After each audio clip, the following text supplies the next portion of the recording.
یہ توصیف الرحمان راشدی ہے، بہت زبردست مقرر ہے اور دوسروں کے بتوں کو توڑتا ہے اور اپنے بتوں کی حفاظت کرتا ہے، دوسروں کے شرک کی نشاندہی کرتا ہے اور اپنے شرک کے اوپر ڈٹ کے اس کی حمایت کرتا ہے، اوروں کو نصیحت خود میاں فصیحت، اور اللہ کا غضب نازل ہوتا ہے ایسے لوگوں کے اوپر، کیوں وہ بات کہتے ہو جو کرتے نہیں۔ تو اس کو دیکھیں گے، یہ بریلویوں کے شرک کو زبردست طریقے سے واضح کرے گا، دیوبندیوں تبلیغیوں کی کتابوں کے حوالے دے کر ان کے شرک کو واضح کرے گا، کھول کھول کے بیان کرے گا، چیخ چیخ کے بیان کرے گا۔ لیکن جب اس کے اپنے شرک کی باری آتی ہے کہ اہل حدیثوں کے اندر، سلفیوں کے اندر یہ شرک ہے کہ تم لوگ یہ کہتے ہو کہ نبی علیہ السلام ویسے تو نہیں سنتے ہیں، ہر جگہ حاضر ناظر نہیں ہیں، لیکن جس طرح میاں نذیر نے لکھا کہ نبی علیہ السلام نے فرمایا کہ جو میری قبر کے اوپر آ کے صلاۃ والسلام پڑھتا ہے اس کو میں خود سنتا ہوں۔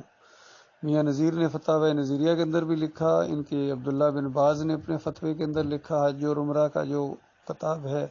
چھوٹی سی، کروڑوں خربوں کی تعداد میں وہ پرنٹ ہوئی ہے اور پوری دنیا میں ہر ایک کو دیتے ہیں، وہاں سے ملتی ہے، ان کی دکانوں سے بھی اور ہر جگہ سے ملتی ہے۔ تو اس کے اندر کہتے ہیں کہ نبی علیہ السلام قبر کے اندر زندہ ہیں، سنتے ہیں، اور دور سے جو ہے وہ پہنچایا جاتا ہے سب اہل حدیثوں کا۔ یہ توصیف الرحمان کے بارے میں اب یہ میں نے سنا ہے کہ وہ کہنا شروع ہو گئے کہ قبر کے اوپر جو صلاۃ والسلام پڑھنے اور سننے والی روایت ہے وہ صحیح نہیں ہے، اس کو مان گئے ہیں۔ لیکن دوسری طرف جو دور سے پڑھا جاتا ہے اور وہ پہنچاتے ہیں فرشتے، اس پر زور دیتے ہیں، اس پر زور دیتے ہیں کہ یہ تو ہمارا عین ایمان ہے، یعنی جو عین شرک ہے اس کو کہتا ہے عین ایمان ہے۔ اس کے علاوہ یہاں بحرین میں آئے تھے تو ہمارے ساتھی گئے تو ان سے اس بات کے اوپر گفتگو بھی ہوئی، لیکن وہ شرک کے اوپر ڈٹے ہوئے تھے کہ نہیں، پہنچایا جاتا ہے، پہنچایا جاتا ہے، فرشتوں کی ڈیوٹی حدیث میں آ گیا، یعنی منکر روایت کے اندر آ گیا تو ان کو بس سہارا مل گیا، ذرا ان کو عقل نہیں ہے، حالانکہ ہم اللہم صلی علی محمد کہتے ہیں، ہم دعا کرتے ہیں اللہ سے، تو یہ دعا فرشتے لکھنے کے بعد کہاں لے کے جاتے ہیں؟ اللہ کے پاس اوپر جاتے ہیں، جس طرح دوسرے مالا مارے جاتے ہیں۔ تو یہ اللہم صلی علی محمد یہ تو دعا ہے، توحید کی سب سے بڑی دعا ہے، شرک کا رد ہے۔ تو یہ کہتے ہیں نبی علیہ السلام کے پاس مدینے والی قبر میں لے جاتے ہیں، تو یہ بہت بڑا شرک ہے ان کا۔ اور پھر ہمارے ساتھیوں نے یہ بھی سوال کیا کہ جو اجرت لیتے ہیں، تنخواہیں لیتے ہیں آپ یہ دین کے اوپر، آپ وہاں سعودی عرب میں لیتے ہیں، یہاں بحرین میں لیتے ہیں، پورے گلف میں، پوری دنیا میں یہ جو مولویوں نے کھانے پینے کا ذریعہ بنا لیا دین کو، نماز پڑھانے کے پیسے، اذان دینے کے پیسے، مدرسوں میں قرآن کی تجوید پڑھاتے ہیں یا اس طرح کی چیزیں کرتے ہیں، تو یہ تو ٹیوشن کی طرح پڑھانا شروع ہو گئے، پیسے لیتے ہیں۔ حالانکہ قرآن میں اللہ کی یاد بیچنے سے منع کیا گیا ہے، حدیث میں صاف آ گیا کہ موزن اس کو رکھو جو اجرت نہ لے، اور واقعات کے اندر یہ ایسی چیزیں ہیں کہ یہ حرام ہے، ناجائز ہے، اور جو علماء حق کے انہوں نے فتویٰ دیا ہے کہ یہ ناجائز ہے، حرام ہے، یہ نماز پڑھانے کے پیسے لینا، اذان دینے کے پیسے لینا، تو آپ کا یہ کیا معاملہ ہے؟ تو آگے سے کہتے ہیں کہ وہ فلاں کتاب پڑھ لینا، ایک کتاب کا حوالہ دے دیا کسی مولوی کی لکھی ہوئی، انہوں نے کہا وہ کتاب میں کہاں سے لاؤں، کدھر سے جا کے پڑھوں، یہ تو قرآن حدیث کے خلاف ہے، آپ بتائیں اگر جائز ہے تو کوئی آیت پڑھو، کوئی حدیث پڑھو۔ تو یقین کیجئے اس کے منہ سے نہ کوئی آیت اس وقت نکل رہی تھی، نہ کوئی حدیث نکل رہی تھی، بس بار بار وہ کہے جا رہا ہے کہ فلاں کتاب پڑھ لو۔ ظاہر بات ہے اس میں جو جائز انہوں نے قرار دے دی ہوگی، کیونکہ ان کا فتویٰ ہے، جہاں الہدایہ کے اندر ابو حنیفہ رحمۃ اللہ علیہ کا فتویٰ لاتے ہیں کہ ابو حنیفہ کہتے ہیں کہ اذان کے اوپر اجرت لینے والا اور امامت کرا کے اجرت لینے والا اور قرآن اور حدیث اور فقہ کی تعلیم دے کے اجرت لینے والا ناجائز اور حرام کھاتا ہے۔ تو اس کا حاشیہ چڑھایا ان لوگوں نے، علماء نے، اور کہتے ہیں ہاں ٹھیک ہے، پہلے جو تھا حرام تھا،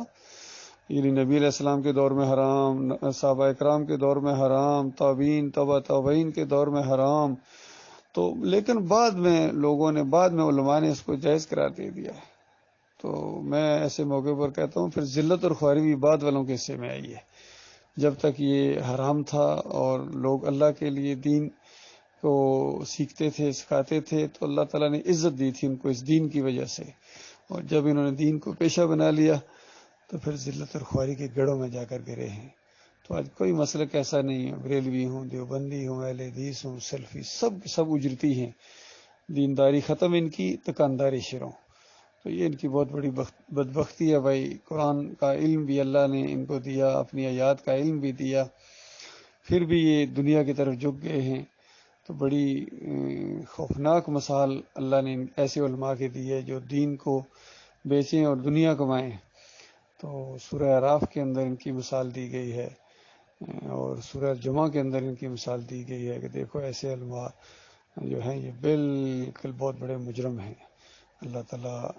ان کو ہدایت دے. جو زندہ ہیں، جو مر گئے وہ تو آگ میں چلے گئے، جو زندہ ہیں ان کے لیے موقع ہے،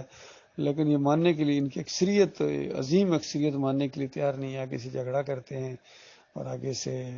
جو ہے وہ مخالفت کرتے ہیں اللہ کی کتاب کی، اللہ کے رسول صلی اللہ علیہ وآلہ وسلم کی اور صحابہ کے عمل کی. یہ مخالفت کرے گا اور کہیں گے کہ بزرگوں نے یہ کہہ دیا ہے، ہمارے اکابرین نے یہ کہا ہے، ہمارے مولوی تو لیا کرتے تھے. تو ٹھیک ہے، یہ جہنم کی آگ ہے بھائی. اب آپ کی ہمت ہے، جتنی مرضی لیں، زیادہ لیں تب بھی تمہاری اپنی ہے، تھوڑی لو تب بھی تمہاری اپنی ہے. یہ جہنم کی آگ کے اوپر کس طرح صابر لوگ ہیں.